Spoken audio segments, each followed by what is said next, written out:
गीता महात्म्य। आज हम गीता का महात्म्य करने जा रहे हैं।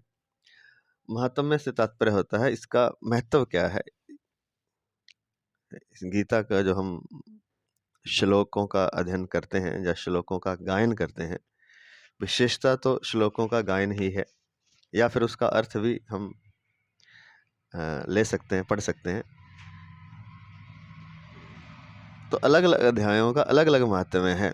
एक अध्याय जैसे पहला अध्याय है, तो उसके श्लोकों का अगर आप निरंतर गायन करते हैं तो उसका फल क्या है, तो वो हम देखेंगे। जो हम ये श्लोक हैं, ये भगवान की वाणी है। तो हमारा ऐसा मानना है कि भगवान से मुख की निकली हुई जो वाणी है, उसको बार बार अगर आप रिपीट करते हैं, बार बार उसको गाते हैं दिन भर, आप एक ही अध्याय के श्लोक याद कर लें। वैसे तो एक श्लोक से भी काम चल जाता है, लेकिन पूरे अध्याय का महत्व अगर आपने लेना है तो पूरे अध्याय के श्लोक, किसी में 50 है, किसी में 70 हैं, इतने की हैं, सब में 50 के आसपास है, किसी में कम भी हैं। तो 50 श्लोक कोई ज़्यादा नहीं होते, अगर उसको याद हो जाएं, वो कंठस्थ हो जाएं। और जिसको पढ़ना नहीं आता वो भी सुन करके, संस्कृत नहीं पढ़ना आता जिसको, वो सुन करके इन श्लोकों को याद कर सकता है, या किसी विद्वान से जिन्हें इन श्लोकों का पता, उनसे सीख सकता है। एक ही अध्याय के 18 के करे तो भी ठीक है, लेकिन 18 का भी पाठ करते हैं करने वाले संत महात्मा। लेकिन एक भी अध्याय का नित्य पाठ किया जाए, या तो कुछ घंटे या फिर निरंतर किया जाए। निरंतर किया जाए तो ये समझिए कि गारंटी है कि जो उसका महत्व लिखा है वो उसको मिलेगा ही मिलेगा, इसमें कोई शक नहीं है। कारण क्या है कि जब हम बार बार भगवान की वाणी, जैसे पहले अध्याय में भगवान, पहले अध्याय में तो संजय वा चाहे कुछ और, लेकिन उसमें भी भगवान का ही चिंतन है। सारी गीता में चिंतन तो भगवान का ही हो रहा है ना। तो किसी भी, और ज़्यादातर भगवान की वाणी है। 2-4 बार संजय बोले हैं इसमें लिखा हुआ है, और अर्जुन के तो प्रश्न हैं। बाकी लगभग मान लीजिए 700 श्लोक हैं, तो 700 श्लोकों में से 600 श्लोकों में 650 श्लोकों में तो भगवान ही बोल रहे हैं। तो भगवान की वाणी का जब हम रिपीट करते हैं मंत्र की तरह, तो हम उस स्थिति में पहुंच जाते हैं, भगवान की जो अवस्था, भगवत तत्व तक हम पहुंच जाते हैं।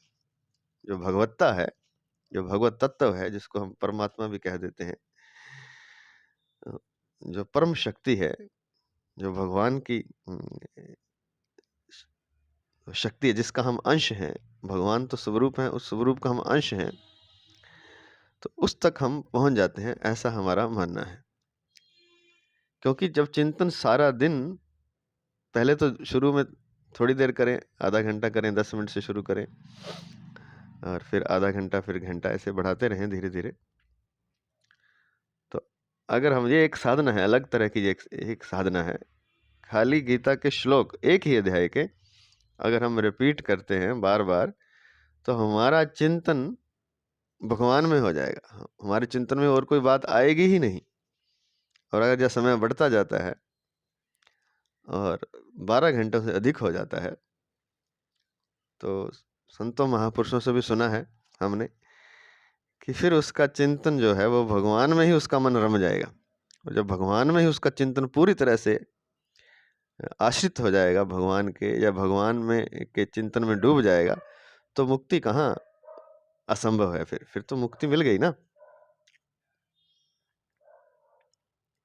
क्योंकि उसके चिंतन में कुछ भी नहीं आ रहा। और वस्तुतः जो हम संसार में फंसे हुए हैं, वह न शरीर के कारण थोड़ी फंसे हैं। शरीर तो संसार से एक दिन चला जाएगा, पंच तत्वों में विलीन हो जाएगा। ना तो शरीर के कारण फंसे हम, और ना हम अपनी चेतना के कारण फंसे हैं, क्योंकि चेतना जो है, आत्मा है, वो तो नित्य मुक्त है। बार बार गीता में आ रहा है, कल भी हम बात कर रहे थे तीसरे अध्याय के 42वें 43वें श्लोक में, कि चेतना तो मुक्त ही है, तो फिर बंधन कहाँ है। और शरीर का कोई बंधन है नहीं। जो मन जो है हमारा, जो चेतना का ही हिस्सा है वैसे तो, जिसको जड़ अहम कहा गया था, वो जब संसार के पदार्थों में, संसार के विषय भोगों में, इंद्रियों की ओर उन्मुख हो जाता है, तब वह फंस जाता है। फंसना कोई रस्सियां नहीं बंधी हुई फंसने के लिए, कोई जाल नहीं है, जाल एक मन का ही है, विचारों का है। चिंतन जो है हमारा, उसी से हम फंसे हुए हैं। हम चिंतन छोड़ दे तो हम तुरंत मुक्त हो जाते हैं। कोई भी चीज का हम चिंतन कर रहे हैं, बार बार उसको सोच रहे हैं, कोई दुख की घटना है या हमारे साथ कोई दुखद घटना हो गई है, कोई दुखद रोग हो गया है। रोग तो अपनी जगह है, घटना अपनी जगह है, घटना तो होके घट के हट गई। अब आप उसका बार बार चिंतन कर रहे हैं। जितना आप चिंतन करते जाएंगे उतना उसमें फंसते जाएंगे। वो दलदल है, वो दलदल है। तो चिंतन जो है, जिसका चिंतन चलेगा उसमें हम डूब जाएंगे। परमात्मा के अलावा कोई भी चिंतन हमें मुक्त नहीं करता, सब डुबाने वाले हैं। एक परमात्मा का चिंतन है जो हमें उबारने वाला है, वो जो हमें दलदल से बाहर निकालने वाला है। इसके अलावा संसार का हर चिंतन, बार बार गीता में यही बताया जा रहा है, तीसरे अध्याय में भी यही बताया जा रहा था कि शरीर, इंद्रियां, मन, बुद्धि, संसार के पदार्थ, वस्तु, व्यक्ति, जिसका भी चिंतन चलेगा उसमें हम फंस जाएंगे। और संसार के वस्तु, व्यक्ति, पदार्थ का चिंतन जो है, हमें लगता है कि सुख देगा, वो सुख नहीं देता है, वो अंततः दुख ही देता है। दुख, संताप, रोग और नरकों की यात्रा जो है वो हमारे संसार के चिंतन से ही होती है। ये बहुत बड़ी बात है। हम जो संसार का चिंतन कर रहे हैं, संसार के वस्तुओं का, व्यक्तियों का, पदार्थ का, यहाँ तक कि अपने शरीर का भी, इंद्रियों का, इंद्रियों के विषयों का, वो चिंतन हमें नरक में ले जाने वाला है, दुख में लेके जाने वाला है, रोग में लेके जाने वाला है और नरकों की यात्रा कराने वाला है और बार बार जन्म मृत्यु के चक्कर में डालने वाला है। तो सारी जो महिमा है वो चिंतन की है। चिंतन हमारा, ऐसे कहते भी हैं हम कि चिंतन हमारे, किसी के विचार अच्छे हैं तो व्यक्ति श्रेष्ठ है, और विचार अच्छे नहीं है तो वह व्यक्ति अच्छा नहीं है। हम कहते भी हैं। शरीरों से थोड़ी होता, शरीर सुंदर है, कैसा है, उससे कुछ नहीं। हमारे विचारों से, हमारे मन से ही सारा प्रभाव पड़ता है। कोई बहुत सुंदर हो, उसके विचार अच्छे ना हो, उसके भाव अच्छे ना, तो हमें अच्छा नहीं लगेगा। कोई बहुत कुरूप हो और बहुत अच्छे स्वभाव का हो, बहुत विनम्र हो, बहुत प्रेम पूर्ण हो, तो हमें वह अच्छा लगेगा, वह प्रिय लगेगा। और संसार में भी जिससे हमारा मन मिलता है उस वही हमें अच्छा लगता है। तो सारी बात मन की है, सारी बात चिंतन की है। तो बात सारी हमारे चिंतन की है। ना तो हम शरीर से के कारण बंधे हैं संसार में, ना हम चेतना के कारण बंधे हैं। हम अपने मन के कारण, जो है तो चेतना का ही हिस्सा, चेतना के एक जड़ हिस्सा है। वो जड़ इसलिए हो गया कि क्योंकि संसार के जड़ पदार्थों से जब उसने अपना स्नेह कर लिया, संसार के जड़ पदार्थों से जब उसने अपना संबंध बना लिया, वस्तु, व्यक्ति, पदार्थ आदि से, तब वो चेतन हिस्सा भी जड़ हो जाता है। यही कल वाले तीसरे अध्याय के अंतिम श्लोकों में तो यह बात विशेष रूप से बताई जा रही थी, बड़ी डिटेल से बताई थी। तो चिंतन के कारण हम फंसे हैं। जहां का हमारा चिंतन होगा हम उसी लोक में पहुंच जाते हैं। जैसे दो उदाहरण है। जैसे हम स्वप्न में होते हैं, उस समय ना तो हमारा शरीर तो सोया होता है, शरीर तो एक पड़ा होता है किसी जगह पर, बिस्तर पर या कहीं भी, तो शरीर का तो उसमें कोई रोल होता नहीं।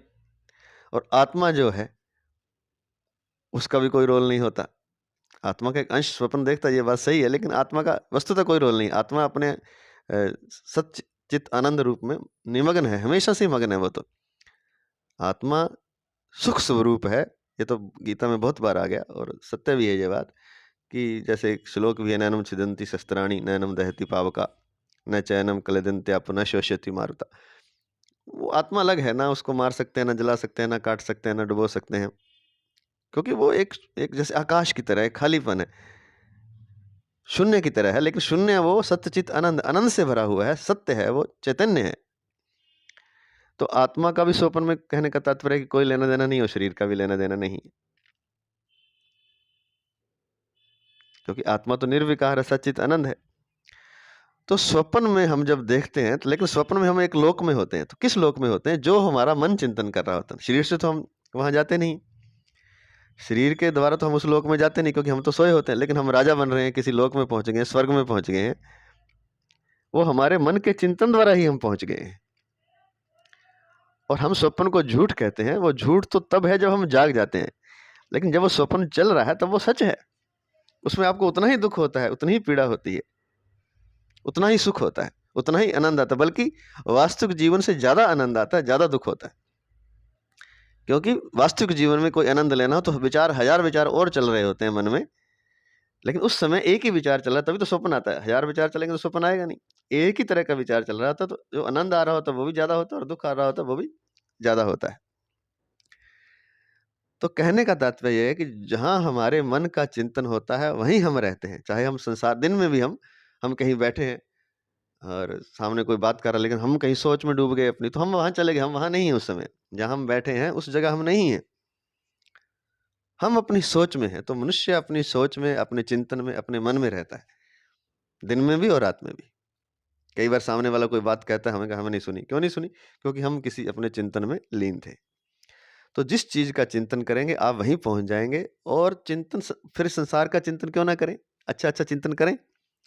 लेकिन गीता कहती है, शास्त्र कहते हैं, संत महापुरुष कहते हैं कि संसार का चिंतन करोगे, शुरू में तो लगेगा कि सुख मिलेगा, लेकिन जैसे ही वो चीज, वस्तु, व्यक्ति, पदार्थ मिलेगा, वो दुख मिलना शुरू हो जाएगा और अंततः नरक मिल जाएगा। दुख बढ़ जाएगा, इतना दुख हो जाएगा कि नरक ही प्राप्त हो जाएगा। अंत में उससे नरक की प्राप्ति, दुख की प्राप्ति, रोग आदि भी उसी से प्राप्त होते हैं। चिंतन, टेंशन, तनाव, दुख, क्लेश,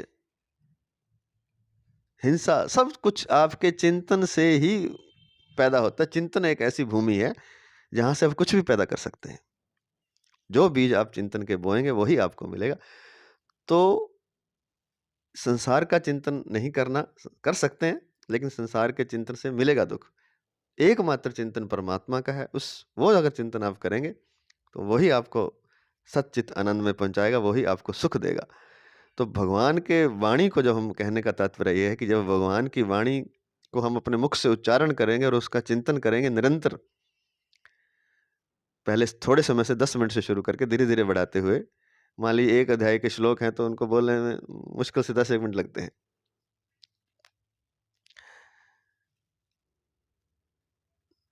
जैसे ये श्लोक है, यदा ते मोह कलीलम बुद्धिर्व्यति तरिष्यति तदा गतांसी निर्वेदम श्रोतव्य श्रुतस्य च। कितना समय लगा? 3-4 सेकंड एक श्लोक में। अब 50 सेकंड में 50 श्लोकों में कितना समय लगेगा? 5 भी माने तो 2500, 250 सेकंड लगेंगे। 250 सेकंड का मतलब है करीब 4-5 मिनट। तो 4-5 मिनट मतलब तो 10 मिनट में गीता के एक अध्याय के श्लोकों का उच्चारण अर्थात गायन हो जाता है।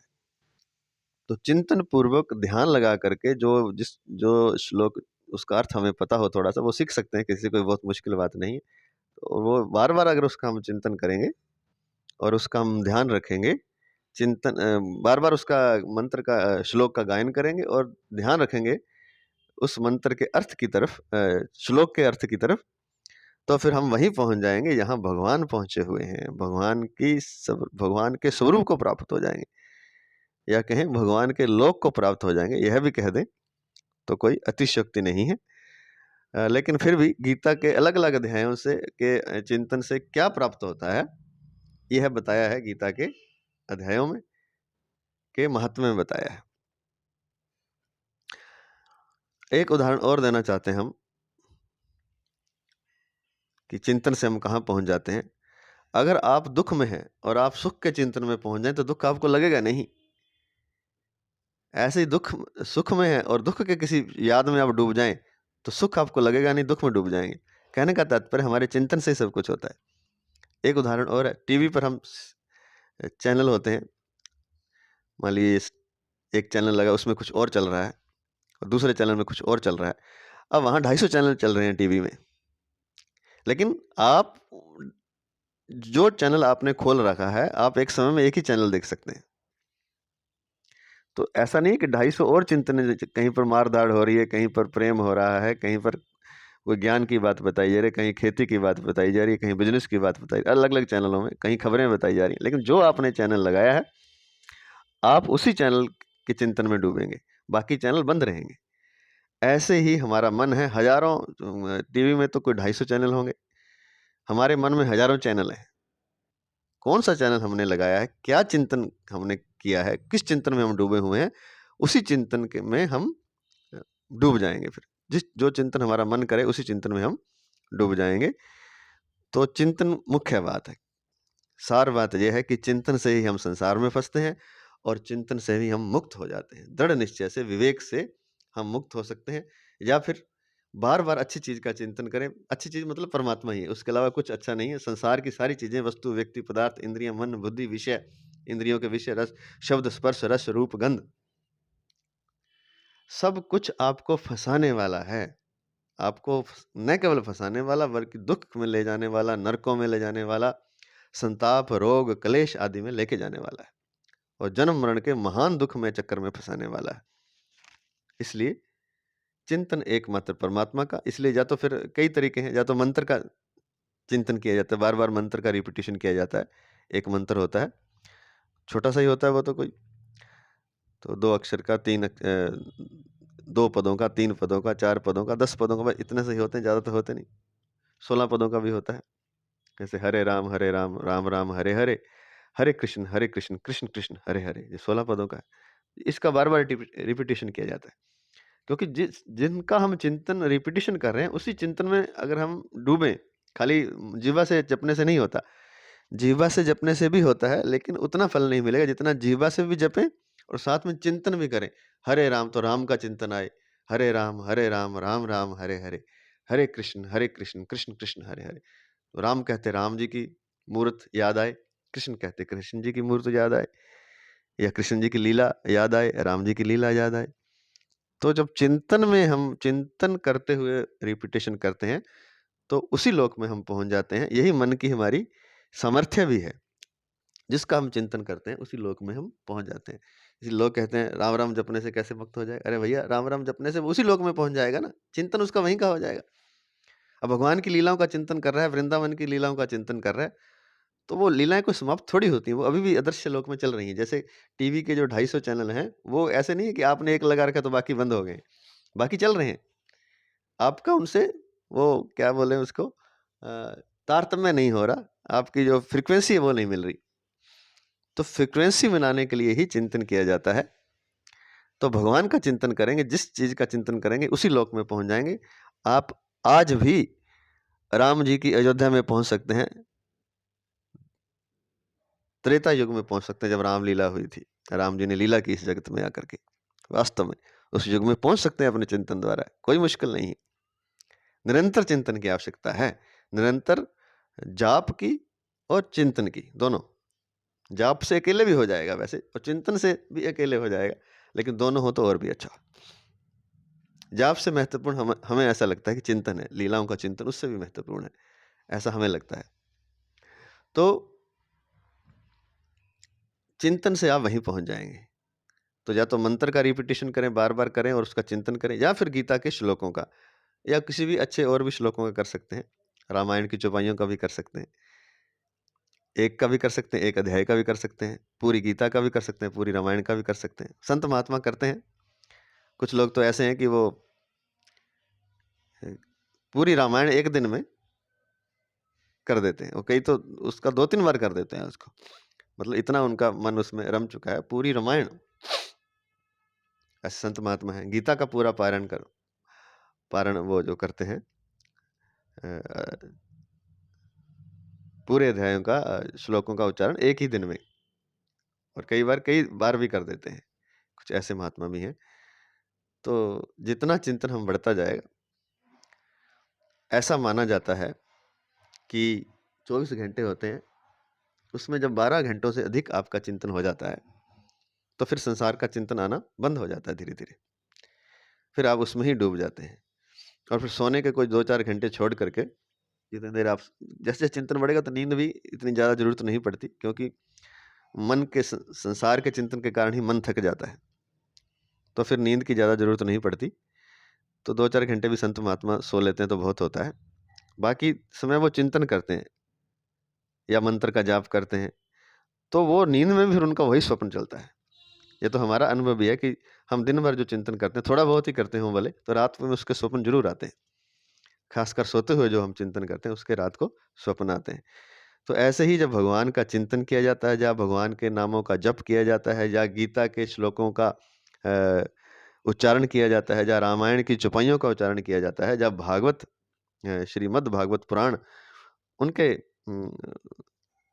श्लोकों का उच्चारण किया जाता है, तो जिस श्लोक का उच्चारण कर रहे हैं हम, उसी लोक में हम पहुँच जाते हैं। और सब भगवान के ही रूप हैं, राम जी हैं, कृष्ण जी हैं, अलग-अलग एक ही जो सत्ता है, एक ही जो स्वरूप है, एक ही जो परमात्मा बार-बार अलग-अलग रूपों में इस धराधाम पर वे आते हैं, भक्तों का उद्धार करने के लिए। मुख्य उद्देश्य उनका भक्तों को दर्शन देना, भक्तों के लिए चिंतन की लीलाएँ बनाना है, ताकि भक्त चिंतन कर सकें। ऐसी-ऐसी लीलाएँ करके जाते हैं ताकि भक्त उनका चिंतन कर सकें। दुष्टों का संहार करना तो है उद्देश्य, दुष्टों का संहार तो वहीं बैठे-बैठे भी वो कर सकते हैं। परमात्मा को धरती पर आने की आवश्यकता नहीं है, क्योंकि जब मृत्यु किसी की होती है तो यमराज जो है, वो भगवान के इशारे से ही सारा तो काम कर रहा है। वो सभी को एक क्षण में ही इशारा कर दे तो सारी पृथ्वी समाप्त हो जाए एक ही क्षण में। तो दुष्टों का संहार करना मुख्य उद्देश्य नहीं है। मुख्य उद्देश्य है भक्तों का उद्धार करना। और भक्तों का उद्धार कैसे होगा? इस धरती पर आकर के लीलाएँ करते हैं वो भगवान, खेल खेलते हैं। उस खेल का जब हम चिंतन करते हैं, जैसे कृष्ण लीलाओं का हम चिंतन करते हैं, तो हम उस चिंतन के कारण उसी लीला में प्रवेश कर जाते हैं। आप कहेंगे हम भी करते हैं। ऐसे चिंतन एक आध बार करने से नहीं होता, बार-बार जब उन लीलाओं का चिंतन किया जाता है, तो उन्हीं लीलाओं में, उसी लोक में, गोलोक में, भगवान कृष्ण के लोक में पहुँच जाते हैं। राम की लीलाओं का चिंतन किया जाता है, तो भगवान राम जी के लोक साकेत में पहुँच जाते हैं। तो ऐसी बात है। और जैसे कि कहा जाता है कि जो हाथी भीमसेन ने उछाले थे ऊपर, वो आज भी हैं। तो ऐसी ही बात है, जो लीलाएँ हुई हैं वो आज भी हो सकती हैं। आज भी प्रत्यक्ष हो सकती हैं, वो समय का उसमें दिक्कत नहीं है। समय की दिक्कत भी मन के कारण ही है, कि वो 5000 साल पहले हुआ, वो ये महाभारत या गीता का जो वाचन था, भगवान ने जो गीता का उपदेश दिया, वो 5300 साल पहले दिया, या कि कई लाख वर्ष पहले त्रेता युग में राम जी आए। वो समय का भी मन के कारण ही है, मन के कारण ही समय होता है, समय भी है नहीं वास्तव में। तो अगर हम चिंतन करेंगे तो उसी समय में हम अभी भी पहुँच सकते हैं। तो समय का भी एक उदाहरण, जैसे कई बार हम किसी चीज़ का इंतज़ार कर रहे होते हैं, तो 1 घंटा भी हमें 10 घंटों की तरह लगता है, और हम बड़े प्रसन्न हैं, तो 10 घंटे भी हमें ऐसे लगते हैं जैसे 1 घंटे में बीत गए। तो समय भी हमारे मन के कारण ही है। तो अब चलते हैं महात्म्य पर। महात्म्य का इसलिए बताया कि गीता के श्लोकों को अगर हम बार-बार रिपीट करेंगे, उनको याद कर कर के उनका उच्चारण करेंगे, कोई मुश्किल नहीं है। किसी को संस्कृत नहीं आती तो भी कोई मुश्किल नहीं है। मेरा मानना ऐसा है कि जो 2-4 4-5 क्लास भी पढ़ा है, वो आसानी से इन गीतों का श्लोकों का उच्चारण कर सकता है। और अब तीसरा अध्याय हमने किया है, तो पहले तीसरे अध्याय का हम महत्व में देखते हैं कि तीसरे अध्याय के श्लोकों का उच्चारण करने से और उनका चिंतन करने से हमें क्या फल प्राप्त होता है। तो ये जो महात्म्य है, यह पद्म पुराण से लिया गया है। हमारे 18 पुराण हैं। हर पुराण में कुछ कहानियाँ, क्योंकि फिर एक ही ग्रंथ बहुत बड़ा हो जाएगा, तो कुछ कहानियाँ संक्षिप्त में दी होती हैं, उनका विस्तार जो है दूसरे ग्रंथों में मिलता है, दूसरी पुराणों में मिलता है। तो गीता के जो महात्म्य का वर्णन है, वो पद्म पुराण के उत्तरखंड के अध्याय 175 से लेकर के अध्याय 192 तक से लिया गया है। अर्थात ये 18 हो गए ना, तो 18 अध्याय कौन से? पद्म पुराण के उत्तरखंड के 175 से 192 तक के अध्यायों से गीता के 18 अध्यायों का महात्म्य लिया गया है। और इसको गीता प्रेस गोरखपुर ने छापा है, जो हमने शुरू में लगा दिया है। ये महात्म्य की जब बात हो रही थी शुरू में ही, उसकी फोटो भी लगा दी थी। 16 नंबर कोड है इस पुस्तक का, गीता प्रेस गोरखपुर से छुपी हुई है ये, और इसका शीर्षक है श्रीमद् भगवत गीता महात्म्य सहित। तो इसमें गीता के श्लोक भी हैं, उनका अर्थ भी है, और गीता का महात्म्य भी है। तो ये 16 नंबर कोड की पुस्तक में मिल जाएगा, गीता प्रेस गोरखपुर से छपी हुई। जो हम प्रतिदिन करते हैं, वह हम श्री राम सुखदास महाराज जी की, स्वामी राम सुखदास महाराज जी की साधक संजीवनी ग्रंथ से गीता की व्याख्या करते हैं, लेकिन उसमें महात्म्य नहीं दिया हुआ। महात्म्य हम जो कर रहे हैं वह 16 नंबर कोड वाली पुस्तक श्रीमद् भगवत गीता महात्म्य सहित जो पुस्तक है उससे कर रहे हैं, जो गीता प्रेस गोरखपुर से छपी हुई है। और वैसे ये महात्म्य पद्म पुराण से 175वें अध्याय से 192वें अध्याय से लिया गया है, 192वें अध्याय तक से लिया गया है। तो तीसरे अध्याय का महात्म्य इस प्रकार है, क्योंकि जब तक महात्म्य हमें पता नहीं चलेगा उसका फल क्या है, तब तक हम क्यों कोई चीज करें। कोई भी चीज जब हम करते हैं तो पहले उसका कुछ हमें पता होना चाहिए ना, कि इसलिए ये चीज कर रहे हैं, या ऐसे ही बिना किसी कारण के कर रहे हैं। तो कोई ना कोई उसका उद्देश्य जो होता है, महात्म्य से तात्पर्य उद्देश्य क्या है और उद्देश्य से क्या मिलेगा, तो वो हम अभी समझते हैं। तीसरे अध्याय का महात्म्य क्या है, उस तीसरे अध्याय का पाठ करने से क्या फल मिलेगा। पाठ से मतलब यही होता है कि बार बार रिपीटेशन और उसका चिंतन, उसी को पाठ कहा जाता है। पाठ पढ़ने को नहीं कहा जाता, पढ़ना भी पाठ है, लेकिन बार बार एक ही चीज का जो उसका उच्चारण और उसका चिंतन, ये पाठ होता है। तो तीसरे अध्याय का महात्म्य इस प्रकार है। श्रीमद् भगवद गीता के तीसरे अध्याय का महात्म्य। श्री भगवान कहते हैं, प्रिय, जनस्थान में एक जड़ नामक ब्राह्मण था, जो कौशिक वंश में उत्पन्न हुआ था। उसने अपना जातीय धर्म छोड़कर बनिए की वृत्ति में मन लगाया। उसे पराई स्त्रियों के साथ व्यभिचार करने का व्यसन पड़ गया था। वह सदा जुआ खेलता, शराब पीता और शिकार खेलकर जीवों की हिंसा किया करता था। इसी प्रकार उसका समय बीतता था। धन नष्ट हो जाने पर वह व्यापार के लिए बहुत दूर उत्तर दिशा में चला गया। वहां से धन कमाकर घर की ओर लौटा। बहुत दूर तक का रास्ता उसने तय कर लिया था। एक दिन सूर्यास्त हो जाने पर जब दसों दिशाओं में अंधकार फैल गया, तब एक वृक्ष के नीचे उसे लुटेरों ने धर दबाया और शीघ्र ही उसके प्राण ले लिए। उसके धर्म का लोप हो गया था, इसलिए वह बड़ा भयानक प्रेत हुआ, क्योंकि वह धर्म पर तो चलता नहीं था। जुआ खेलता, शराब पीता था, पर स्त्री गमन करता था और हिंसा किया करता था जीवों की। तो वह बड़ा भयानक प्रेत हुआ, क्योंकि उसके धर्म का लोप हो चुका था। तो मरकर वह भयानक प्रेत बना। उसका पुत्र बड़ा धर्मात्मा और वेदों का विद्वान था, क्योंकि ब्राह्मण था, और उसने ब्राह्मण धर्म छोड़कर बनिए की वृत्ति में मन लगाया था, धन कमाना आदि व्यापार करना। लेकिन उसका पुत्र बड़ा धर्मात्मा और वेदों का विद्वान था। उसने अब तक पिता के लौट आने की राह देखी। जब वे नहीं आए, तब उनका पता लगाने के लिए वह स्वयं भी घर छोड़कर चल दिया। वह प्रतिदिन खोज करता, मगर राहगीरों से पूछने पर भी उसे उनका कुछ समाचार नहीं मिलता था। तदंतर एक दिन एक मनुष्य से उसकी भेंट हुई, जो उसके पिता का सहायक था। उससे सारा हाल जानकर उसने पिता की मृत्यु पर बहुत शोक किया। वह बड़ा बुद्धिमान था, जो उसका बेटा था जड़ नामक ब्राह्मण का, वह बहुत बुद्धिमान था। बहुत कुछ सोच विचार कर पिता का पारलौकिक कर्म करने की इच्छा से आवश्यक सामग्री साथ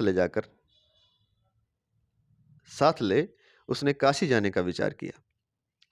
मार्ग में 7-8 मुकाम डालकर वह 9वें दिन उसी वृक्ष के नीचे पहुंचा जहां इसके पिता मारे गए थे।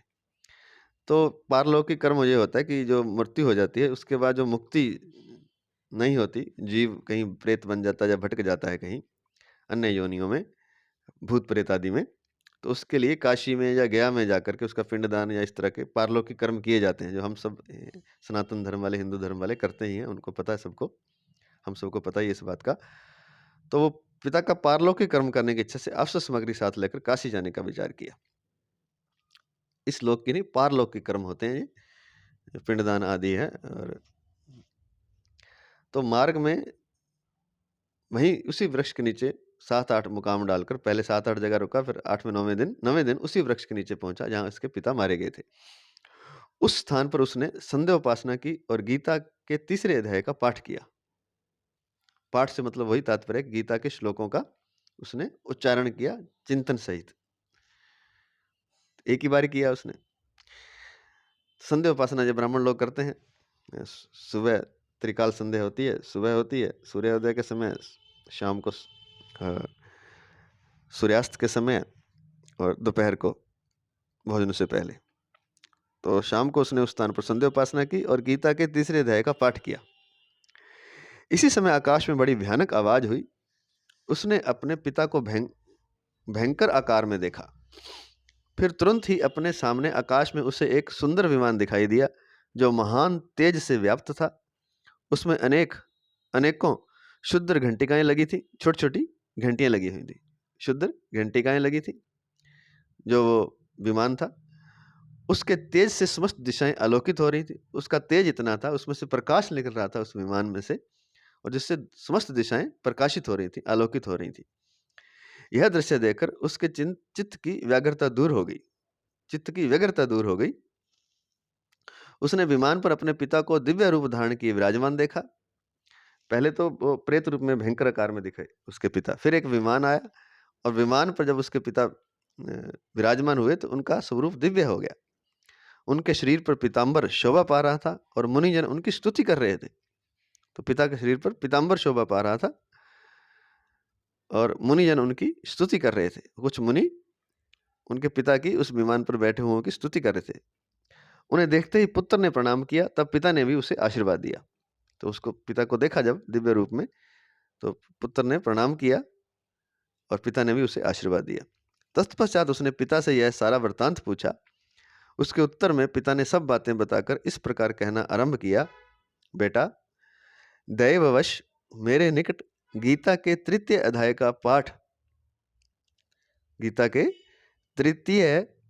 का पाठ करके तुमने इस शरीर के द्वारा किए हुए दुस्तेज्य कर्म बंधन से मुझे छुड़ा दिया। इतना महत्व है गीता के तीसरे अध्याय का कि उसी वृक्ष के नीचे वो गीता का पाठ किया। उसने एक ही बार किया और ऊपर वो प्रेत बन करके बैठा हुआ था वृक्ष पर। तो जैसे ही गीता का पाठ किया तो उसके लिए एक सुंदर विमान आया, तेज से व्याप्त था, जो जिसमें छोटी छोटी घंटियां लगी हुई थी, शुद्र घंटिकाओं को आवाज आ रही थी, और पिता का दिव्य शरीर उसने देखा। तो पिता ने कहा कि बेटा, दैववश मेरे निकट गीता के तृतीय अध्याय का पाठ करके तुमने इस शरीर के द्वारा किए हुए दुस्तज्य कर्म बंधन से मुझे छुड़ा दिया। कि जो मैंने शरीर से पाप किए थे, उन दुस्तज्य कर्म बंधनों से मुझे, अर्थात जिनका त्याग ही नहीं किया जा सकता, ऐसे गलत जो कर्म मेरे से हो गए थे, उन बंधनों से तुमने मुझे छुड़ा दिया। किससे? गीता के तीसरे अध्याय के पाठ के सुनाने के द्वारा। अतः अब घर लौट जाओ, क्योंकि जिसके लिए तुम काशी जा रहे थे वह प्रयोजन इस समय तृतीय अध्याय के पाठ से ही सिद्ध हो गया है। पिता के यों कहने पर पुत्र ने पूछा, तात, मेरे हित का उपदेश दीजिए तथा और कोई कार्य जो मेरे लिए करने योग्य हो बतलाइए। तब पिता ने उससे कहा, अनग, तुम्हें यही कार्य फिर करना है। अनग, पाप रहित जो होता है उसको अनग बोला जाता है। तब पिता ने उससे कहा, अनग, तुम्हें यही कार्य फिर करना है। मैंने जो कर्म किया है वही मेरे भाई ने भी किया था, इससे वे घोर नरक में पड़े हैं। उनका भी तुम्हें उद्धार करना चाहिए तथा मेरे कुल के और भी जितने लोग नरक में पड़े हैं उन सब का भी उद्धार तुम्हारे द्वारा हो जाना चाहिए। यही मेरा मनोरथ है बेटा। जिस साधन के द्वारा तुमने मुझे संकट से छुड़ाया है उसी का अनुष्ठान औरों के लिए भी करना उचित है। उसका अनुष्ठान करके उससे होने वाला पुण्य उन नारकी जीवों को संकल्प करके दे दो। संकल्प करके मतलब ये इसका पुण्य मैं इसे देता हूं, बस मात्र कहना है अपने मन में, हाथ में जल लेकर के कह सकते हैं। तो उसका अनुष्ठान करके, अनुष्ठान से मतलब गीता के जैसे एक बार पहले अध्याय का, ये तो तीसरे अध्याय की बात हो रही है, तो तीसरे अध्याय का जैसे पाठ किया, मुख्य तो संस्कृत के श्लोकों का उच्चारण है, लेकिन उच्चारण नहीं भी कर सकता कोई तो हिंदी भी पढ़ सकता है, ऐसी कोई बात नहीं है। जो हिंदी में लिखा हुआ है उनका अर्थ भी पढ़ ले तो भी ठीक है, लेकिन उच्चारण करे तो बहुत अच्छा है। चिंतन सहित उच्चारण करे तो सर्वोत्तम है। तो उसका अनुष्ठान करके इससे होने वाला पुण्य उन नारकी जीवों को संकल्प करके दे दो। इससे वे समस्त पूर्वज मेरी ही तरह यातना से मुक्त हो स्वल्प काल में ही श्री विष्णु के परम पद को प्राप्त हो जाएंगे। तो ऐसा कर दो तो वो जो नरकों में पड़े हुए हैं मेरे भाई आदि, मेरे रिश्तेदार, वो भी छूट जाएंगे तुम्हारे। सबके लिए अनुष्ठान करते रहो आप। पिता का यह संदेश सुनकर पुत्र ने कहा, तात, यदि ऐसी बात है और आपकी भी ऐसी ही रुचि है तो मैं समस्त नारकी जीवों का नरक से उद्धार कर दूंगा। यह सुनकर उसके पिता बोले, बेटा ए मस्तु, तुम्हारा कल्याण हो, मेरा अत्यंत प्रिय कार्य संपन्न हो गया। तो बेटा कहता है, मैं समस्त जितने भी नार के जीवन सबका उद्धार कर दूं, अगर ऐसी गीत पाठ है तो मैं गीता का पाठ करता हूँ फिर। इस प्रकार पुत्र को आश्वासन देकर उसके पिता भगवान विष्णु के परम धाम को चले गए। तत्पश्चात वह भी लौटकर जनस्थान में आया और परम सुंदर भगवान श्री कृष्ण के मंदिर में उनके समक्ष बैठकर पिता के आदेशानुसार गीता के तीसरे अध्याय का पाठ करने लगा। उसने नार की जीवों का उद्धार करने की इच्छा से गीता पाठ जनित सारा पुण्य संकल्प करके दे दिया। वो निरंतर पाठ करने लगा भगवान श्री कृष्ण के मंदिर में, सामने बैठकर, भगवान के मूर्ति के सामने बैठकर। मूर्ति, नास्तिक लोग हैं ना, वो उसको मूर्ति बोलते हैं। जो आस्तिक है उसके लिए वो भगवान का स्वरूप ही है, वो कोई मूर्ति नहीं है, वो साक्षात भगवान है। यहाँ भी वही भाव की बात, विचार की बात है। अगर वो साक्षात भगवान है तो भगवान है, अगर नहीं माने तो नहीं है, फिर नहीं तो फिर पत्थर है, मूर्ति है।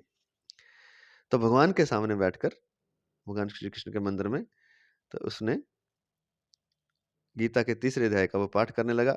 उसने नार की जीवों का उद्धार करने की इच्छा से गीता पाठ जनित सारा पुण्य संकल्प करके दे दिया सबको, मतलब नार की जीवों को दे दिया सारा सारा पुण्य, अपने लिए कुछ नहीं रखा। इसी बीच में भगवान विष्णु के दूत यातना भोगने वाले नार की जीवों को छुड़ाने के लिए यमराज के पास आए, पास गए। तो यमराज ने नाना प्रकार के सत्कारों से उनका पूजन किया और कुशल पूछी। वे बोले, धर्मराज, हम लोगों के लिए सब और आनंद ही आनंद है। इस प्रकार सत्कार करके पितृलोक के सम्राट परम बुद्धिमान यम ने विष्णु दूतों से यमलोक में आने का कारण पूछा। तो विष्णु के दूत जो हैं, यमराज ने जो बंदी बना रखे हैं, क्योंकि यमराज का तो ये काम है, चाहे जेलर का काम है जेल में लोगों को बंद करके रखना, लेकिन ऊपर का बड़ा अफसर आ जाए, प्रधानमंत्री आ जाए, तो वो सबको छुड़ा सकता है। या प्रधानमंत्री का कोई खास जो पीए आदि आ जाए और वोटर लेके आ जाए, तो सारी जेल को वो छुड़ा सकता है। तो नरक में जितने भी पड़े हुए जीव थे यमराज के पास, उनको छुड़ाने के लिए विष्णु भगवान के दूत आ गए। तो उन्होंने हालचाल पूछा, तो उन्होंने कहा सब लोग आनंद ही आनंद है। तो पितृलोक में आने का कारण पूछा। तब विष्णु दूतों ने कहा, यमराज, शेष शैया पर शयन करने वाले भगवान विष्णु ने हम लोगों को आपके पास कुछ संदेश देने के लिए भेजा है। भगवान हम लोगों के मुख से आपकी कुशल पूछते हैं और यह आज्ञा देते हैं कि आप नरक में पड़े हुए समस्त प्राणियों को छोड़ दें, सारों को छोड़ दें। एक तो उन्होंने आपकी कुशल पूछी है यमराज जी की, क्योंकि वो बड़े पद पर हैं यमराज भी, एक तरह से जेलर हैं। तो कहते हैं कि आपकी कुशल पूछी और आज्ञा दी है आपको कि आप नरक में पड़े हुए समस्त प्राणियों को छोड़ दें। अमित तेजस्वी भगवान विष्णु का यह संदेश सुनकर, यह आदेश सुनकर यम ने मस्तक झुकाकर उसे स्वीकार किया और मन ही मन को सोचा। तत्पश्चात मदोन्मत्त नार की जीवों को नरक से मुक्त देकर उनके साथ ही वे भगवान विष्णु के वास स्थान को चले। सबको छोड़ दिया, और जो वो नार की जीव मुक्त होकर के भगवान विष्णु का धाम मिल गया उनको, तो वो तो जा ही रहे थे, तो यमराज भी उनके साथ चले। यमराज श्रेष्ठ विमान के द्वारा जहाँ क्षीर सागर है वहां जहाँ पहुंचे, जहाँ भगवान विष्णु शेष शैया पर विराजमान है, वहां पहुंचे। उसके भीतर कोटि कोटि सूर्यों के समान कांतिमार और नील कमल दल के समान श्याम सुंदर लोकनाथ जगत गुरु श्री हरि का उन्होंने दर्शन किया। तो क्षीर सागर में पहुंचे और क्षीर सागर के भीतर उन्होंने किसका दर्शन किया? भगवान विष्णु का। उनकी महिमा कैसी है? कोटि कोटि सूर्यों के समान, करोड़ों सूर्य के समान कांतिमान, मतलब उनकी चमक है, उनकी कांति है। और नील कमल दल के समान श्याम सुंदर है। उनका शरीर जो है नीले कमल के पत्तों के समान कोमल और नील रंग का है। श्याम सुंदर लोकनाथ, लोक अर्थात पूरी ब्रह्मांड के नाथ, लोकनाथ जगत गुरु, और पूरे जगत के गुरु कौन? भगवान विष्णु। वे लोकनाथ भी हैं, सबके स्वामी भी हैं, सब लोकों के नाथ हैं, सब लोकों के स्वामी हैं, 14 लोकों के 14 भुवनों के वे स्वामी हैं, जगत गुरु हैं, और सबके गुरु भी वही हैं, गुरुओं के भी गुरु हैं। जगत गुरु श्री हरि अर्थात भगवान विष्णु का उन्होंने दर्शन किया। श्री हरि का उन्होंने दर्शन किया। किसने? यमराज ने। भगवान का तेज उनकी शैया बने हुए शेषनाग के फणों की मणियों से के प्रकाश से दुगना हो रहा था। भगवान का जो तेज था, उनकी शैया बने हुए, शैया कौन है? भगवान की। शेषनाग पर सोते हैं भगवान। तो शेषनाग के फणों, जो शेषनाग कहते हैं, जो मणिधर सांप होता है, उसके जो उसका फण होता है, फण के ऊपर मणि होती है, तो शेषनाग के जो है उसके हजारों फण हैं। तो शेषनाग के मणों की फणियों, उसके ऊपर जो मणियां हैं, उसके प्रकाश से भगवान का तेज दुगना हो रहा था। भगवान का तेज उनकी शैया बने हुए अर्थात उनका बिस्तर बने हुए शेष नाग के फणों की, बिस्तर का शब्द यूज नहीं करेंगे, आसन बने हुए, भगवान का तेज उनकी शैया अर्थात आसन बने हुए शेष नाग के फणों की मणियों के प्रकाश से दुगना हो रहा था। वे आनंद युक्त दिखाई दे रहे थे भगवान। उनका हृदय प्रसन्नता से परिपूर्ण था। वे तो हमेशा प्रसन्न रहते हैं, आनंद युक्त ही रहते हैं। भगवती लक्ष्मी अपनी सरल चितवन से प्रेम पूर्वक उन्हें बार बार निहार रही थी। लक्ष्मी उन्हें चितवन अर्थात अपनी आंखों से सरल दृष्टि से प्रेम से बार बार भगवान को निहार रही थी। चारों ओर योगी जन भगवान की सेवा में खड़े थे, और जो योगी हैं वो भगवान की सेवा में चारों ओर खड़े थे। जो योगी मुक्त हो जाते हैं, उन योगियों की आंखों के तारे ध्यानस्थ होने का निश्चल प्रतीत होते थे। तो वो योगी जो चारों ओर खड़े हैं, उनकी आंखों के जो तारे हैं, आंखों के तारे निश्चल प्रतीत होते थे। निश्चल मतलब वो चंचल नहीं है, एकदम नेत्र रुके हुए से हैं और बड़े प्रेम पूर्ण से हैं, योगी के जैसे नेत्र होते हैं। तो जो चारों ओर योगी खड़े हैं भगवान की सेवा में, उनके आंखों के तारे, आंखें के जो अंदर वो है, वो निश्चल प्रतीत होते थे। देवराज इंद्र अपने विरोधियों को परास्त करने के उद्देश्य से भगवान की स्तुति कर रहे थे, और देवराज इंद्र भी वहां भगवान की स्तुति कर रहे हैं। कुछ पाने के लिए क्या कि उनके विरोधियों को वो परास्त करते रहें। विरोधियों को परास्त करने के उद्देश्य से देवराज इंद्र भगवान की स्तुति कर रहे थे। ब्रह्मा जी के मुख से निकले हुए वेदांत वाक्य मूर्तिमान होकर भगवान के गुणों का गान कर रहे थे। और जो वेदांत वाक्य है ब्रह्मा जी के मुख से निकले हुए, वे मूर्तिमान होकर, वे साक्षात रूप धारण करके भगवान के गुणों का गान कर रहे थे।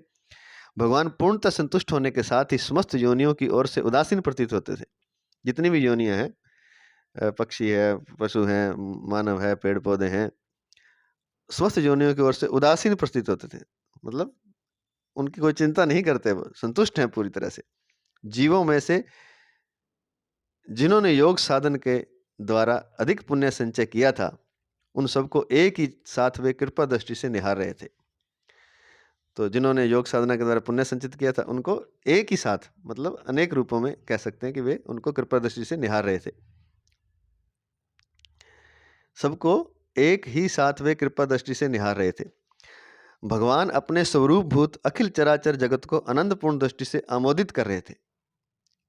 भगवान अपने स्वरूप भूत अखिल चराचर जगत को, जो भगवान, जो ये सारा जगत है, चर अचर, जड़ और चेतन, वो भगवान का ही तो स्वरूप है। तो भगवान अपने स्वरूप भूत अखिल चराचर जगत को आनंदपूर्ण दृष्टि से आमोदित कर रहे थे, प्रसन्न कर रहे थे। आनंद की दृष्टि से संपूर्ण जगत को, जो उनका ही स्वरूप है, उसको देखते हुए आमोदित कर रहे थे, प्रसन्न कर रहे थे। शेषनाग की प्रभा से उद्भासित एवं सर्वत्र व्यापक दिव्य विग्रह धारण किए नील कमल के सदृश श्याम वर्ण वाले श्रीहरि ऐसे जान पड़ते थे मानो चांदनी से घिरा हुआ आकाश सुशोभित हो रहा हो। बहुत अच्छी झांकी है, जैसे चांदनी से घिरा हुआ नीले रंग का आकाश हो, ऐसा। इस प्रकार भगवान की झांकी करके यमराज अपनी विशाल बुद्धि के द्वारा उनकी स्तुति करने लगे।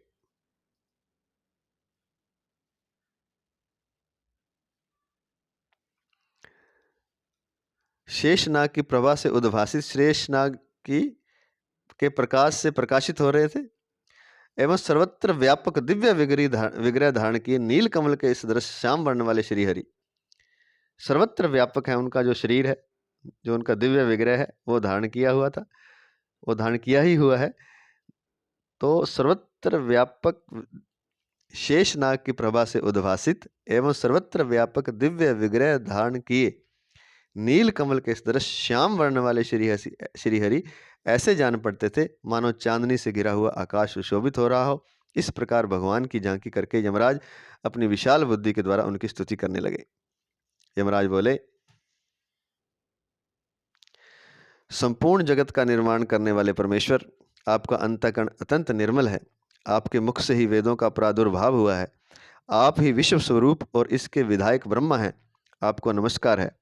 आपने अपने बल और वेग के कारण जो अत्यंत दुर्धर्ष प्रतीत होते हैं, ऐसे दानवेंद्रों का अभिमान चूर्ण करने वाले भगवान विष्णु को नमस्कार है।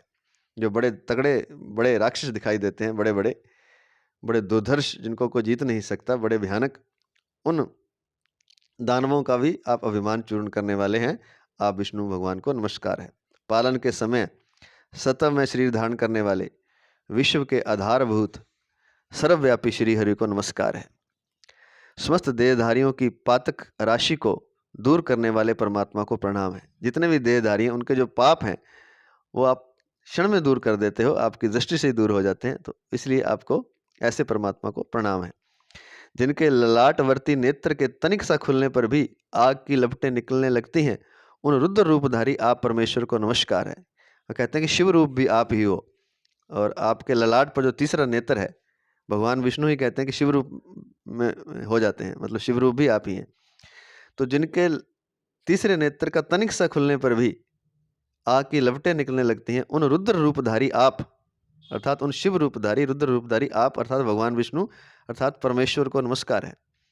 आप संपूर्ण विश्व के गुरु, आत्मा और महेश्वर हैं। आप संपूर्ण विश्व के गुरु हैं, आप संपूर्ण विश्व की आत्मा हैं और महेश्वर हैं। अतः समस्त वैष्णव जनों को संकट से मुक्त करके उन पर अनुग्रह करते हैं। जो आपका भजन करते हैं, जो वैष्णव हैं, उन सबको आप संकट से मुक्त करके उन पर अनुग्रह करते हैं। आप माया से विस्तार को प्राप्त हुए, अखिल विश्व में व्याप्त होकर भी कभी माया अथवा उससे उत्पन्न होने वाले गुणों से मोहित नहीं होते। और जो आपकी माया है उसी से ही संपूर्ण विश्व व्याप्त है। आप माया से विस्तार को प्राप्त हुए, माया से, आपकी माया ने ही संसार को विस्तार दिया है।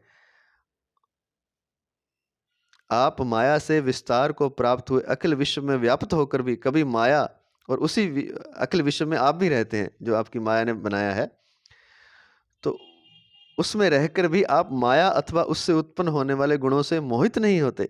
माया के साथ रहते हैं आप, लेकिन माया के गुणों से मोहित नहीं होते। संपूर्ण विश्व में माया तथा माया जनित गुणों के बीच में स्थित होने पर भी आप पर उनमें से किसी का प्रभाव नहीं पड़ता। आपकी महिमा का अंत नहीं है, क्योंकि आप असीम हैं। फिर आप वाणी के विषय कैसे हो सकते हैं? अतः मेरा मौन रहना ही उचित है। इस प्रकार स्तुति करके यमराज ने हाथ जोड़कर कहा, जगत गुरु, आपके आदेश से इन जीवों को गुण रहित होने पर भी मैंने छोड़ दिया है। ये जो जीव थे, नारकी जीव, इनमें कोई गुण नहीं है, सारे इन्होंने गलत काम किए हैं, लेकिन आपने आदेश दिया तो मैंने इनको छोड़ दिया। गुण रहित होने पर भी मैंने छोड़ दिया है। अब मेरे जो गया और जो कार्य हो उसे बताइए।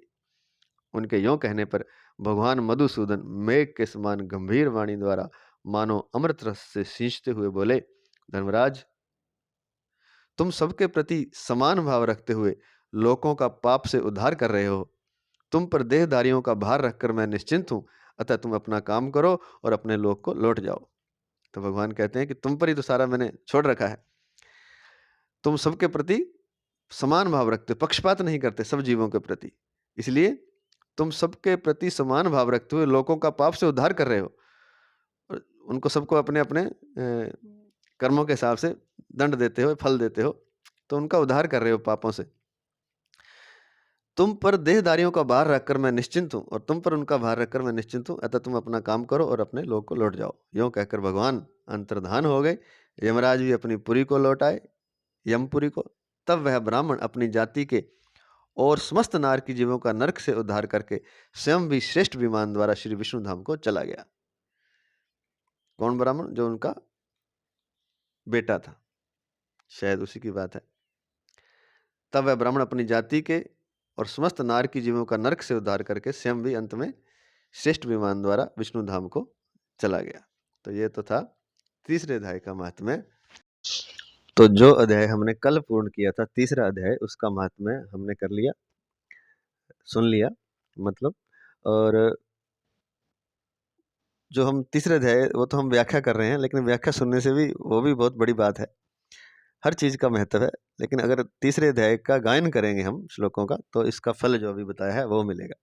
सब जीव मुक्त हो जाएंगे, हम स्वयं भी मुक्त हो जाएंगे। तो हम जिसको भी मुक्त करना चाहें वो तीसरे अध्याय के महात्म्य से कर सकते हैं। इसको एक बार सुनाने से, यह मृत्यु की शैया पर कोई लेटा हो और मृत्यु नहीं हो रही हो, तो ये तीसरे अध्याय का महात्म्य उसको सुना दें।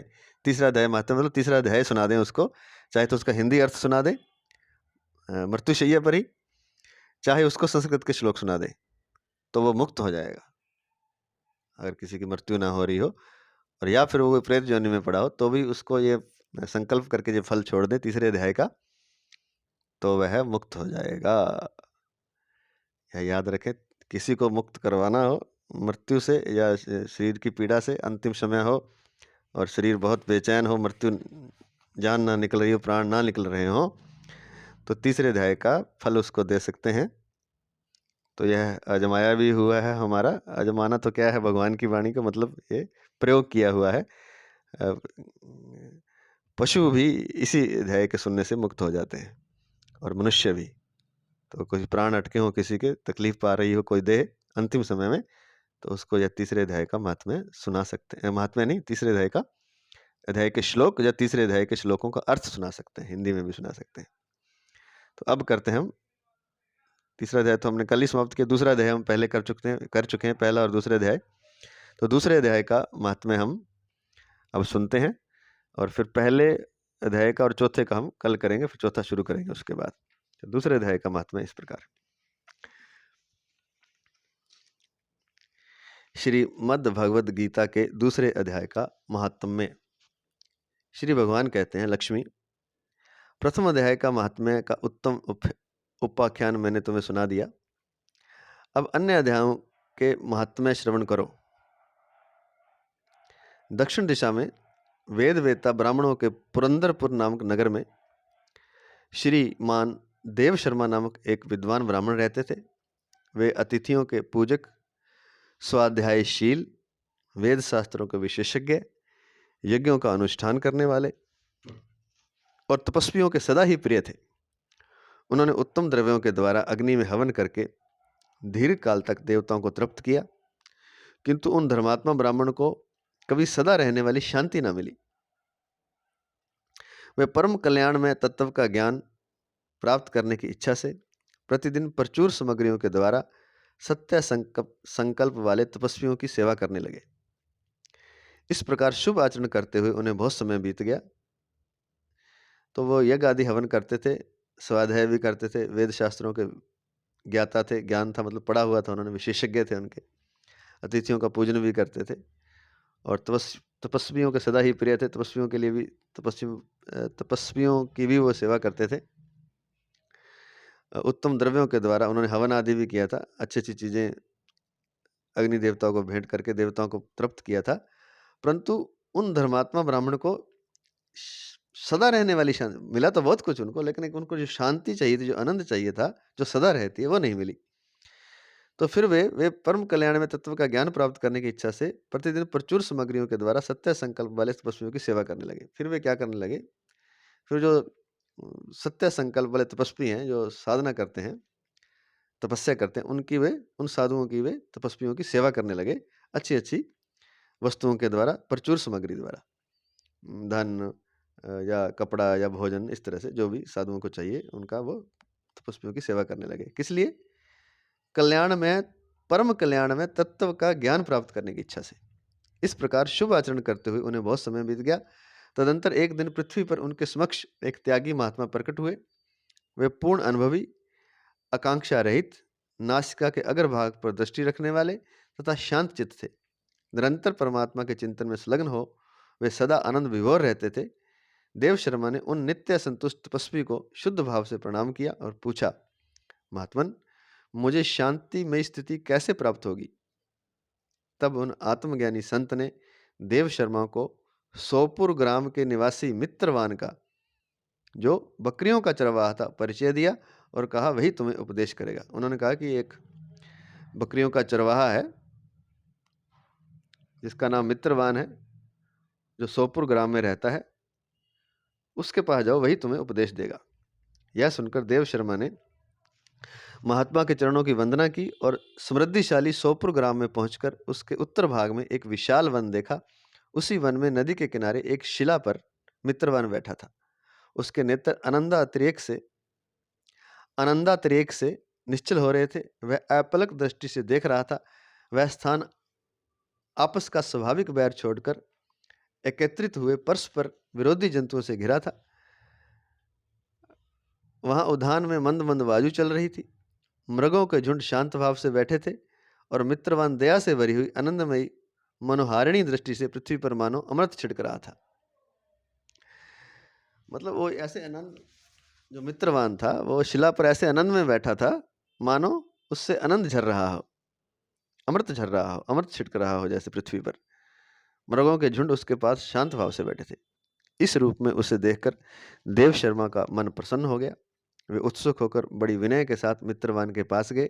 मित्रवान ने भी अपने मस्तक को किंचित नवाकर नवाकर देव शर्मा का सत्कार किया।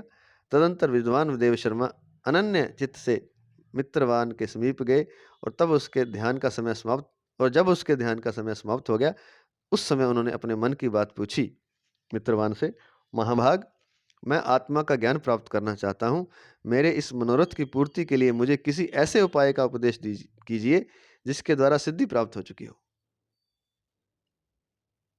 मेरे इस मनोरथ की पूर्ति के लिए क्या पूर्ति है, क्या मनोरथ है? आत्मा का ज्ञान प्राप्त करना चाहता हूँ। मेरे इस मनोरथ की पूर्ति के लिए मुझे किसी ऐसे उपाय का उपदेश कीजिए जिसके द्वारा सिद्धि प्राप्त हो चुकी हो, जो उपाय पहले आजमाया जा चुका हो। ये किसने पूछा? ये देव शर्मा ब्राह्मण ने उस मित्रवान जो कि बकरियों का चरवाहा था उससे पूछा। वो सिद्ध पुरुष। देव शर्मा की बात सुनकर मित्रवान ने एक क्षण तक कुछ विचार किया। उसके बाद इस प्रकार कहा, विद्वान विद्वन, एक समय की बात है, मैं वन के भीतर बकरियों की रक्षा कर रहा था। इतने में ही एक भयंकर व्याघ्र पर मेरी दृष्टि पड़ी, बाघ पर, जो मानो सबको ग्रस लेना चाहता था। मैं मृत्यु से डरता था, इसलिए व्याघ्र अर्थात बाघ को आते देखकर बकरियों के झुंड को आगे करके वहां से भाग चला। किंतु एक बकरी तुरंत ही सारा भय छोड़कर नदी के किनारे उस बाघ के पास बेरोक टोक चली गई। फिर तो व्याघ्र भी द्वेष छोड़कर चुपचाप खड़ा हो गया। उसे इस अवस्था में देखकर बकरी बोली, व्याघ्र, तुम्हें तो अविष्ट भोजन प्राप्त हुआ है। मेरे शरीर से मांस निकालकर प्रेम पूर्वक खाओ ना। तुम इतनी देर से खड़े क्यों हो? तुम्हारे मन में मुझे खाने का विचार क्यों नहीं आ रहा? तो बकरी उस बाघ को बोली। तो बाघ बोला, व्याघ्र बोला, बकरी, इस स्थान पर आते ही मेरे मन से द्वेष का भाव निकल गया है। भूख प्यास भी मिट गई है। इसलिए पास आने पर भी अब मैं तुझे खाना नहीं चाहता, क्योंकि बकरी का तो शौकीन होता है बाघ। तो बकरी ने कहा कि तुम खा क्यों नहीं रहे मुझे?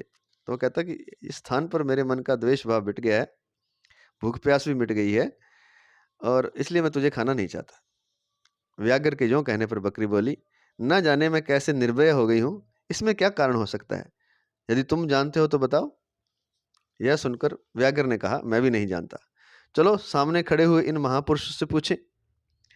ऐसा निश्चय करके वे दोनों वहां से चल दिए। उन दोनों के स्वभाव में यह विचित्र परिवर्तन देखकर मित्रवान बोला, जो बकरियों का चरवाहा था, कि मैं बहुत विस्मय में पड़ा था। इतने में ही उन्होंने मुझसे ही आकर प्रश्न किया कि ऐसा क्यों हुआ कि हम दोनों ने मतलब मैं इसको खा नहीं रहा। और बकरी कहती, मेरा डर कैसे निकल गया, क्योंकि बाघ को देखो तो बकरी डरती है। इतने में ही उन्होंने मुझसे ही आकर प्रश्न किया। वहां वृक्ष की शाखा पर एक वानर राज था। उन दोनों के साथ मैंने भी वानर राज से पूछा। विप्रवर, मेरे पूछने पर वानर राज ने आनंद पूर्वक कहा, अजापाल, सुनो, इस विषय में मैं तुम्हें प्राचीन वृत्तांत सुनाता हूं। तो ऊपर एक वानर राज बैठा था, वानरों का राजा। तो हम तीनों ने ही उससे प्रश्न किया।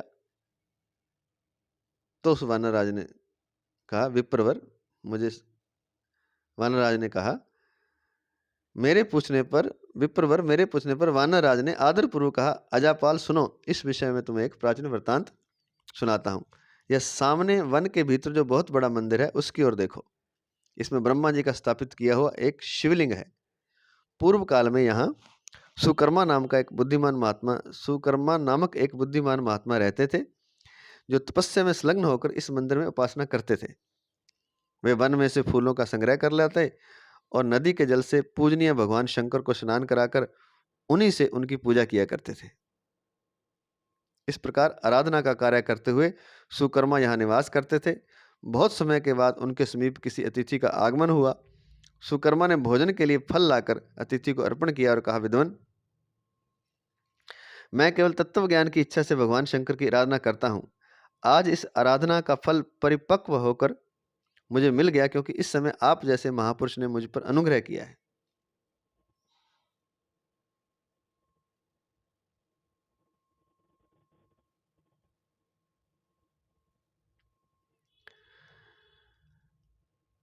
तो आप जैसा अतिथि कोई आया है, तो ये मुझे इस आराधना का फल मिल गया। उस जो भगवान शंकर की पूजा करता, उसने आए हुए अतिथि को कहा। तो भगवान शंकर की पूजा करने वाले सुकर्मा के ये मधुर वचन सुनकर तपस्या के धनी महात्मा अतिथि को बड़ी प्रसन्नता हुई। जो अतिथि महात्मा आए थे उनको बड़ी प्रसन्नता हुई। उन्होंने एक शिलाखंड पर गीता का दूसरा अध्याय लिख दिया और ब्राह्मण को उसके पाठ एवं अभ्यास के लिए आज्ञा देते हुए कहा, ब्राह्मण, इससे तुम्हारा आत्मज्ञान संबंधी मनोरथ अपने आप सफल हो जाएगा। एक शिला पर उन्होंने गीता का दूसरा अध्याय लिख दिया और उसके पाठ की उसको आज्ञा दी। सुकर्मा नामक ब्राह्मण को उस महात्मा ने पाठ एवं अभ्यास, पाठ करना और बार बार उसका अभ्यास करना है। तो इससे तुम्हारा आत्मज्ञान संबंधी जो मनोरथ है, तुम आत्मज्ञान पाना चाहते हो, अपने आप सफल हो जाएगा। भाई इसका पाठ करो तुम और इसका अभ्यास करो। गीता के दूसरे अध्याय का। यों कहकर वे बुद्धिमान तपस्वी सुकर्मा के सामने ही उनके देखते देखते अंतर्धान हो गए। सुकर्मा विस्मित होकर उनके आदेश के अनुसार निरंतर गीता के द्वितीय अध्याय का अभ्यास करने लगे। तदंतर दीर्घ काल के पश्चात अंतःकरण शुद्ध होकर उन्हें आत्मज्ञान की प्राप्ति हुई। तो उसके अभ्यास से उन्हें आत्मज्ञान की प्राप्ति हुई कुछ समय पाकर, दीर्घ काल के पश्चात। फिर वे जहां जहां गए वहां वहां का तपोवन शांत हो गया। फिर वो जहां जहां जाते थे, वो सुकर्मा नामक ब्राह्मण, वहां वहां का तपोवन शांत हो जाता था। उनमें शीत उष्ण और राग द्वेष आदि की बातें दूर हो गई। ना उन्हें शीत सताती थी, ना उन्हें उष्ण, और ना उन्हें राग, ना उन्हें द्वेष। तो उसकी सारी बाधाएं दूर हो गई। इतना ही नहीं, उन स्थानों में भूख प्यास का कष्ट भी जाता रहा तथा भय का सर्वथा अभाव हो गया। तो उनकी तो शीत उष्ण और राग द्वेष की बाधाएं दूर हुई, लेकिन जिस स्थान पर वो जाते थे उस स्थान में भी भूख प्यास का कष्ट जाता रहा। वो स्थान भी ऐसे है कि वहां जाकर भूख प्यास नहीं लगती थी। जहां जहां वो सुकर्मा नामक ब्राह्मण जाते थे, जिन्होंने गीता के दूसरे अध्याय का पाठ और अभ्यास किया, और तथा जहां वो जाते थे वहां भय का उन स्थानों में सर्वथा अभाव हो गया था। यह सब द्वितीय अध्याय का जप करने वाले सुकर्मा ब्राह्मण की तपस्या का ही प्रभाव समझो। तब उस वानर राज ने कहा कि तुम्हें भय नहीं लग रहा। बकरी को कहा वो इसलिए कि यहाँ वो ब्राह्मण यहाँ रहता था, यहाँ से, इसलिए तुम्हें भय नहीं लग रहा। और वाघ को कहा कि तुम्हें भूख प्यास का कष्ट नहीं है, भूख प्यास नहीं सता रही, कारण कि ये जगह ही ऐसी बन गई उन सुकर्मा नामक ब्राह्मण के द्वितीय अध्याय के पाठ करने से कि ना तो यहाँ भूख प्यास लगती है और ना यहाँ भय लगता है। मित्रवान कहता है, वानराज के यों कहने पर मैं प्रसन्नता पूर्वक बकरी और बाघ के साथ उस मंदिर की ओर गया। वहां जाकर शिलाखंड पर लिखे हुए गीता के द्वितीय अध्याय को मैंने देखा और पढ़ा। उसी की आवृत्ति करने से मैंने तपस्या का पार पा लिया है। आवृत्ति मतलब बार बार उसको करने से, बार बार पढ़ने से, बार बार अध्ययन करने से। तो कहता कि मित्रवान जो बकरियों का चरवाहा था, वो जो ब्राह्मण उससे ज्ञान लेने आया था, उसको बोला कि उसी स्थान पर जाकर उस शिलाखंड पर लिखे हुए गीता के द्वितीय अध्याय को मैंने देखा और पढ़ा। उसी की आवृत्ति अर्थात बार बार पढ़ने से, बार बार पाठ करने से, बार बार रिपीट करने से मैंने तपस्या का पार पा लिया है। अतः भद्र पुरुष, तुम भी सदा द्वितीय अध्याय की ही आवृत्ति किया करो। ऐसा करने पर मुक्ति तुमसे दूर नहीं होगी। आवृत्ति मतलब बार बार इसी अध्याय का पाठ किया करो। ऐसा करने पर मुक्ति तुमसे दूर नहीं रहेगी, मुक्ति तुम्हारे पास आ जाएगी। श्री भगवान कहते हैं, प्रिय लक्ष्मी को कहते हैं श्री विष्णु भगवान, मित्रवान के इस प्रकार आदेश देने पर देव शर्मा ने उसका पूजन किया। उस चरवाहे का, देव शर्मा नामक ब्राह्मण ने, जो कि यज्ञ पाठ आदि किया करता था, जिसे शांति नहीं मिली थी। तो वो चरवाहे के पास आया था, मित्रवान के पास। तो मित्रवान ने ये संदेश दिया कि गीता के दूसरे अध्याय के पाठ की आवृत्ति करो, क्योंकि मुझे भी इसी से सारा सार तपस्या का मिला है और तुमसे भी मुक्ति तुम्हें भी मुक्ति इसी से मिलेगी। तो मित्रवान के इस प्रकार आदेश देने पर देव शर्मा ने उसका पूजन किया और उसे प्रणाम करके पुरंदरपुर की राह ली। वो अपने घर आ गया, अपने शहर आ गया, अपने गांव। वहां किसी देवालय में पूर्वोक्त आत्मज्ञानी महात्मा को पाकर उन्होंने यह सारा वृत्तांत निवेदन किया और सबसे पहले उन्हीं से द्वितीय अध्याय को पढ़ा। तो जो महात्मा आत्मज्ञानी उनके पास आए थे, तो उन्हीं महात्मा से जो मिला किसी देवालय में अर्थात मंदिर में, तो उन्होंने सारा वृत्तांत बताया और सबसे पहले उन्हीं महात्मा से देव शर्मा ने द्वितीय अध्याय को गीता के पढ़ा। उनसे उपदेश पाकर शुद्ध अंतकरण वाले देव शर्मा प्रतिदिन बड़ी श्रद्धा के साथ द्वितीय अध्याय का पाठ करने लगे। पाठ से मतलब ही आवृत्ति होता है, बार बार पढ़ना, उसको बार बार अध्ययन करना, बार बार उच्चारण करना। तो याद हो जाए तो फिर सीधा उच्चारण करें तो बड़ा उच्चारण में भी आनंद है। तो उनसे उपदेश पाकर शुद्ध अंतःकरण वाले देव शर्मा प्रतिदिन बड़ी श्रद्धा के साथ द्वितीय अध्याय का पाठ करने लगे। तब से उन्होंने अनवद्य अर्थात प्रशंसा के योग्य परम पद को प्राप्त कर लिया। लक्ष्मी यह द्वितीय अध्याय का उपाख्यान कहा गया। तो द्वितीय अध्याय पढ़ने से क्या होता है, पाठ करने से क्या होता है कि परम पद प्राप्त होता है। तो किसी को परम पद की प्राप्ति करनी हो, आत्मा परमात्मा की परम पद की, तो वह गीता के द्वितीय अध्याय का निरंतर पाठ करे। तो आज इतना ही। जो पहले अध्याय का अध्यात्म है जो हम कर चुके हैं, क्योंकि 3 अध्याय तक हम कर चुके हैं साधक संजीवनी ग्रंथ से, उनकी व्याख्या कर चुके हैं। तो तीसरे अध्याय कल हमने किया था, उसका महात्म्य आज हमने पढ़ा। दूसरे अध्याय का भी पढ़ लिया, समझ लिया, सुन लिया। पहले अध्याय का रहेगा वो हम कल करेंगे, और फिर उसके बाद चौथा अध्याय शुरू करेंगे। चौथा अध्याय शुरू करने से पहले चौथे अध्याय का महात्म्य पढ़ेंगे, सुनेंगे, फिर हम चौथा अध्याय शुरू करेंगे। और इसके बाद जब भी नया अध्याय शुरू करेंगे पहले उसका महात्म्य पढ़ा करेंगे।